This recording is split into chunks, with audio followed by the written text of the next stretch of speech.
बिहार का law and order तो मुझे लगता है आसपास के जितने भी स्टेट्स हैं उनसे सबसे अच्छा है, क्योंकि आप देखेंगे क्विक एक्शन मोड में हमारी ये रहती है। हमारी जो पॉलिसी है, जीरो टॉलरेंस पॉलिसी, उस पॉलिसी के तहत आपने अभी देखा कि आरा में कुछ लूटकांड हुए थे।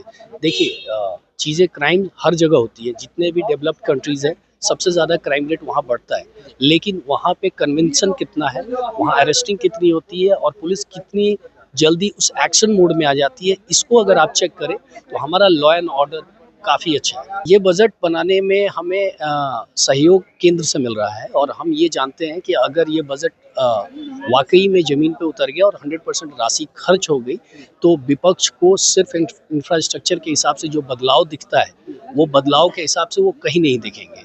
इस बार भी अगर हम चुनाव में जाएंगे तो हम इन्हीं चीज़ों को लेके जाएंगे कि केंद्र के सहयोग से जो बिहार ने इतना बड़ा बजट बनाया है, अगर ये केंद्र में हमारी सरकार नहीं रहती, अगर विपक्ष की सरकार रहती, तो वो इतना बड़ा बजट कभी नहीं उतार पाते। नमस्कार, स्वागत आपका लाइव बिहार में। आपके साथ है संजीव सिंह के। बिहार विधानमंडल का सत्र चल रहा था और देखिए आज आखिरी दिन है। हमारे साथ बात करने के लिए तरारी से विधायक विशाल प्रशांत जी है, सीधे बातचीत करेंगे। आपका तो पहली बार सदन था, कैसा लगा, कैसा एक्सपीरियंस रहा इस बार? जी, काफ़ी बेहतरीन था, कुछ खट्टा कुछ मीठा। जी खास करके जो हमारा इस बार का बजट था 3,17,000 करोड़ का बजट, जो कि आप देखेंगे तो बंगाल से ज़्यादा था, उड़ीसा से ज़्यादा था और झारखंड से तो 3 गुना ज़्यादा था। उनके पास इतने सारे मिनरल्स हैं, इतनी सारी चीज़ें हैं, फिर भी हम उनसे 3 गुना बड़ा बजट बना रहे हैं। 54,000 करोड़ रुपए हम शिक्षा पे खर्च कर रहे हैं। हम 7,000 रुपये बिजली के 15,000 करोड़ रुपए बिजली के ऊपर खर्च कर रहे हैं। लोगों को अनुदान दे रहे हैं, सबसे सस्ती बिजली प्रदान कर रहे हैं। इन सब योजनाओं को देखते हुए 7,000 करोड़ रुपए, जो कि इन तीनों से ज़्यादा है, इंफ्रास्ट्रक्चर पे खर्च कर रहे हैं। तो एक बहुत ही खूबसूरत बजट था।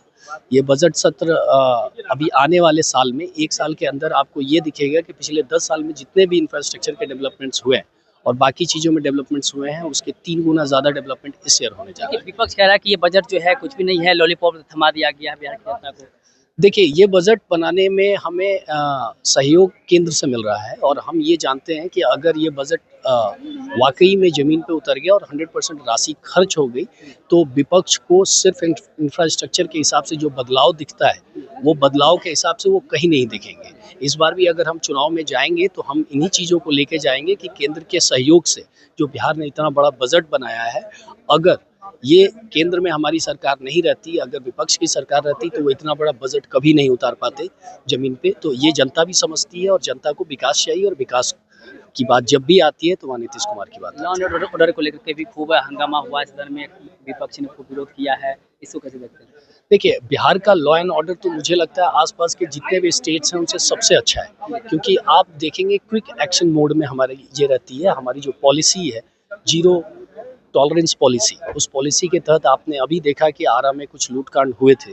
देखिए, चीज़ें क्राइम हर जगह होती है, जितने भी डेवलप्ड कंट्रीज़ हैं सबसे ज़्यादा क्राइम रेट वहाँ बढ़ता है, लेकिन वहाँ पे कन्विक्शन कितना है, वहाँ अरेस्टिंग कितनी होती है और पुलिस कितनी जल्दी उस एक्शन मोड में आ जाती है, इसको अगर आप चेक करें तो हमारा लॉ एंड ऑर्डर काफ़ी अच्छा है। जनता ने आपको तरारी से जीता करके भेजे हैं सदन में आवाज़ उठाने के लिए। तरारी के लिए आपने क्या कुछ किया है सदन में इस बार? देखिए, तरारी की जनता को मैं जब 23 नवंबर को जीत के आया हूँ, आज मेरा लगभग चौथा महीना चल रहा है। 3 से 4 महीना हमने कंप्लीट कर लिया है। इस 4 महीने में मैंने 400 करोड़ के टेंडर्स वहाँ पे करा दिए हैं और आगे आने वाले 5 महीने में भी मेरा टारगेट है कि 9 महीने में 900 करोड़ रुपए की राशि खर्च करके मैं जनता के हर प्रॉब्लम्स को, चाहे वो वाटर के सिस्टम से हो, चाहे वो रोड्स के सिस्टम से हो, चाहे वो एजुकेशन के सिस्टम से हो, चाहे वो बिजली के सिस्टम से हो, हर माध्यम से मैं उन तक पहुंचने की और योजनाओं को पहुंचाने का प्रयास कर रहा हूं। मैं अभी जाके मुख्य सचिव से भी मिला था और उनको जो भी हमारे महादलित टोले और SC ST के टोले थे, उन पे जो हालात था उनके बारे में अवगत कराया और उसको लेके उन्होंने 21 तरह की योजनाओं का एक टीम बनाई और सिर्फ मेरे बात करने की वजह से ये 60,000 टोलों को उन्होंने पूरे बिहार में चुनित किया और हर जगह वो टीम काम कर रही है कि पहली बार सरकार आपके द्वार पहुंच रही है और उनके घर पे पहुंच के उनको ये 21 तरह की योजनाओं से लाभान्वित कर रही है। जिनके पास ज़मीन नहीं है, मकान नहीं है, नल का पानी नहीं है, बिजली के परेशानियां हैं, बच्चों का एडमिशन नहीं है, राशन कार्ड नहीं है, इन सब चीज़ों का मुहैया हम उनके द्वार पे जाके करवा रहे हैं। तो मुझे लगता है इस बार काफ़ी ही अच्छा विकास का मॉडल देखने को चुनावी साल भी है, क्या तैयार है चुनाव लड़ने के लिए? फिर से चुनाव लड़ेंगे? देखिए, चुनाव अभी दूर है, अभी हम विकास में लगे हुए हैं। हम चाहते हैं कि पहले इन काम को कर लें, विकास से करें, लोगों तक जितनी भी योजनाएँ हैं उनको पहुँचाएँ और पहुँचाने के बाद फिर तरारी की जनता डिसाइड करेगी कि मुझे लड़ना चाहिए या नहीं। प्रधानमंत्री मोदी भी बिहार दौरे पर आ रहे हैं।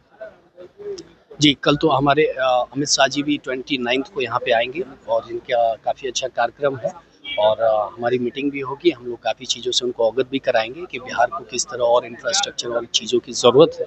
वो हमारा हमेशा से यही रहा है कि जितने भी माननीय मंत्री और केंद्रीय मंत्री मिलें, उनसे ज़्यादा बिहार के लिए जो माँगा जा सके, हमारा प्रयास उसी पे रहता है और हम उसी पे लगे रहेंगे। बहुत-बहुत धन्यवाद इसके लिए। देखिए, हमारे साथ बातचीत कर रहे थे तरारी से विधायक है विशाल प्रसाद, जिन्होंने साफ-साफ कहा कि पूरी तरह से तैयार है, जनता अगर चाहेगी तो फिर से हम जो है चुनाव लड़ेंगे। वहीं विधानसभा में तरारी की जनता के लिए जो अब उन्होंने आवाज़ उठाए हैं, जो उन्होंने काम किए हैं उसको बता रहे थे और जो विपक्ष लगातार कई मुद्दों को लेकर हंगामा करते हैं उसके बारे में विशाल प्रसाद जो है उन्होंने अपनी बात रखी है। क्या कुछ कहे तो हम ज़रूर करके आपने सुना है। आप भी अपनी राय प्रतिक्रिया हमें कमेंट बॉक्स के माध्यम से दे सकते हैं। आप देख रहे हैं लाइव बिहार, आप सभी का बहुत-बहुत धन्यवाद।